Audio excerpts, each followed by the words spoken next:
Hey guys, welcome back to BrothersRC Garage here.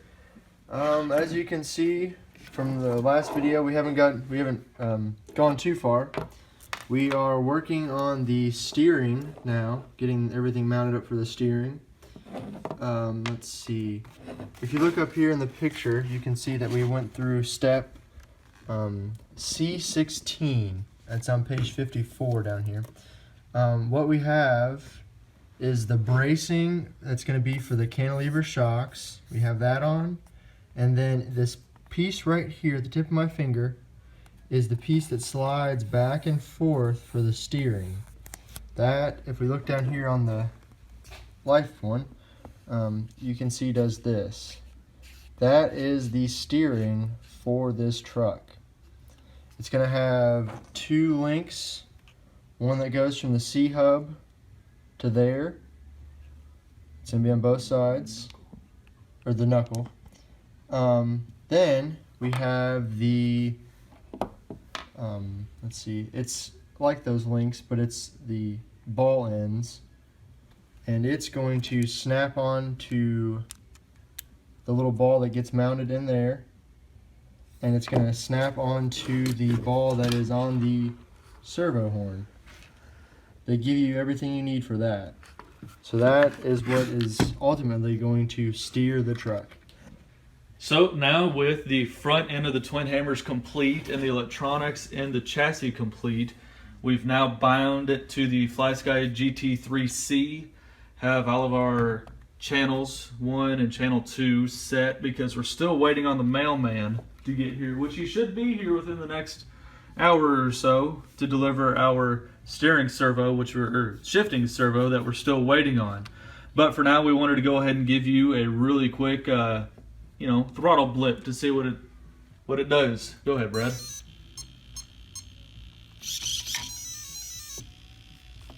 So, got steering. We're probably gonna end up switching this servo over to a Savox because right now we're feeling it's not quite quick enough, but that's a later upgrade. So we have steering and throttle. The next trick is getting our endpoints set to make sure the servo stops where it needs to, and getting our alignment done, because as you can see, it's a little cattywampus. We got one pointing this way and one pointing this way.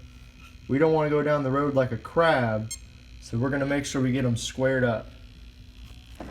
There you are, guys. Up next should be what, Brad? The rear axle? I believe shocks? the rear axle is coming up, yes. Because Bag D? We're going into parts bag D. Which appears to be a rear axle. Alright guys, here we go. Rear axle time. Bag D has been emptied, everyone.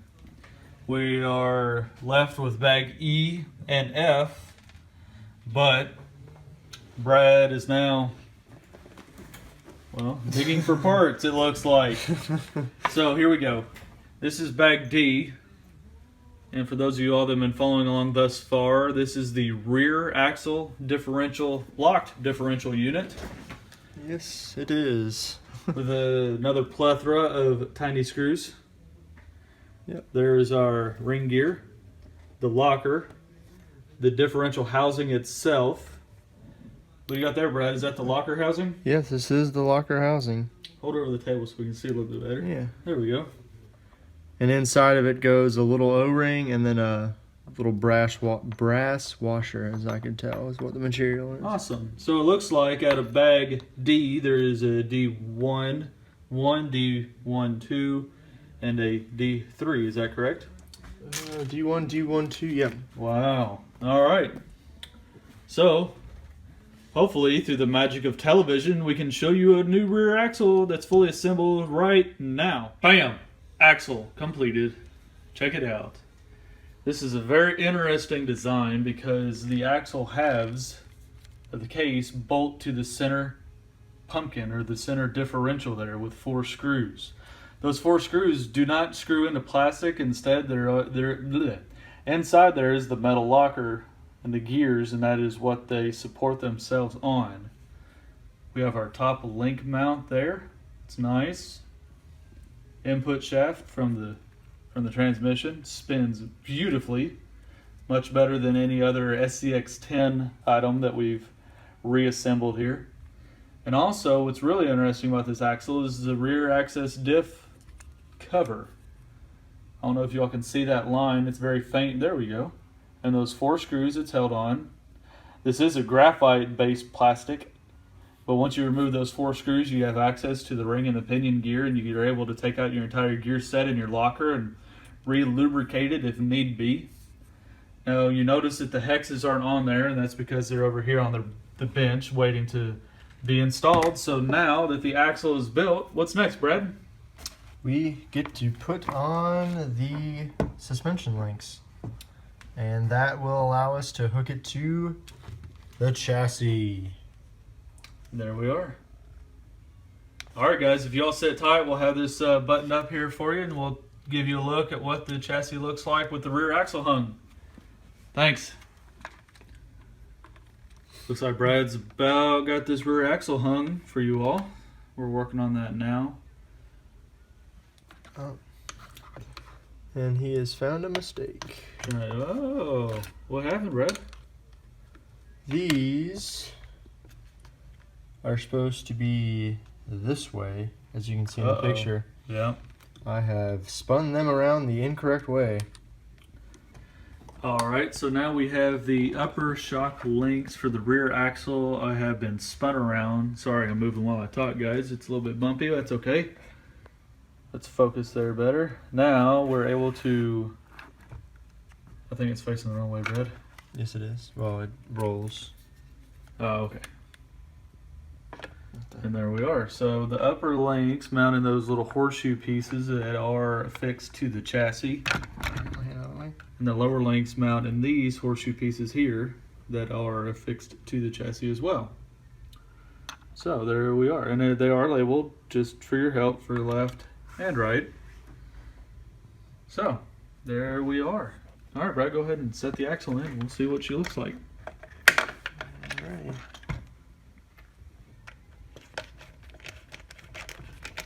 Throw that in there.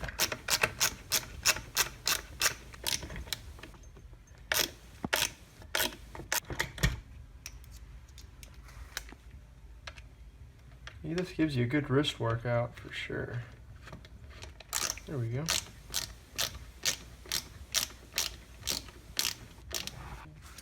Howdy! We now have the rear axle assembled.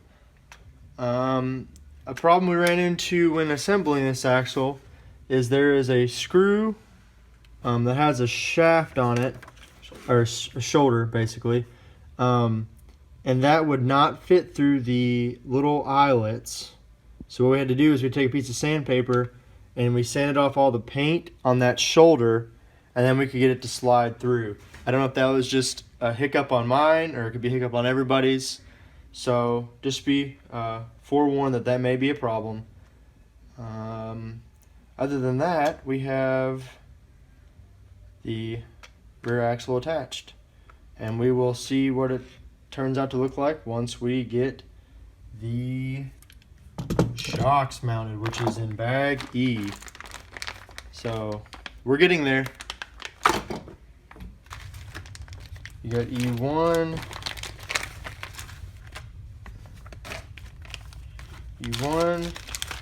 E2, E3, E4, E5. So we start with E1, which is on page 71. And that is the breakdown of how to do the first bag.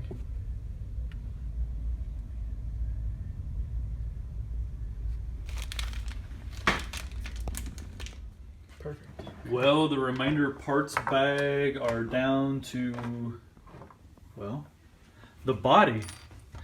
We don't have a whole lot left here of the twin hammers. Here's the process of the cage, and Brad has the completed chassis for us to look at. Looks good, Brado. Thank you. So, we built the shocks. The best thing I can tell you, instead of us showing you how to do those, the instructions give you a very detailed instructions on how to do it and the process you need to do.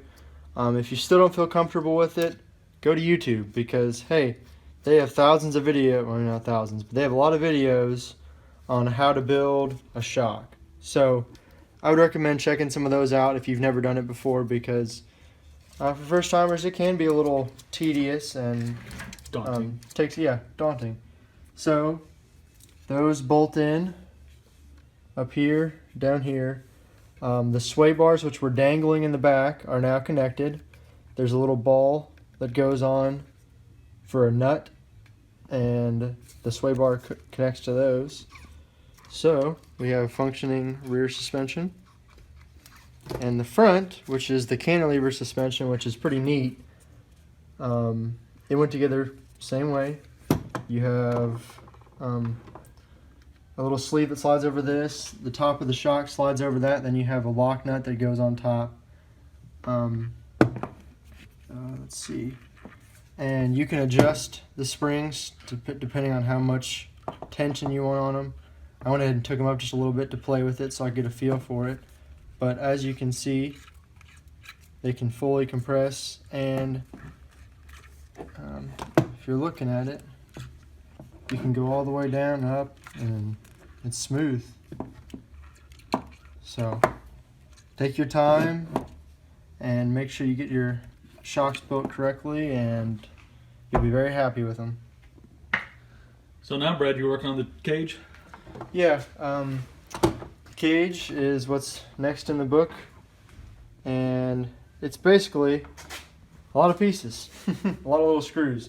What I have decided to do is I laid one half of it down and got the first brace between them, and that way, if you don't have a third hand, it makes it really easy to put the rest of the pieces on if you have a brace going between the two pieces after you get one side done. Third hand. Yeah, there's the third hand right there. Let's see, what else should I mention? If you don't... Looks like about it, really. Yeah. Cage is coming along pretty good. How many more pieces do you have of it? We got 4 more pieces. 4 more pieces, so we should have the cage done here in a jiffy. Yeah. And by the magic of television, we can have it done now. Wheels and tires are now mounted. So we have a completed chassis, wheels, tires, electronics are all there. The only thing we lack now is the cage. I know I told you by the magic of television we can have the cage assembled, and the cage is assembled. Now we're just going to put the cage onto the truck, buggy, whatever you want to call it. Rock Racer, I guess is how it's advertised. And then we can install the body panels and get this thing out on the road.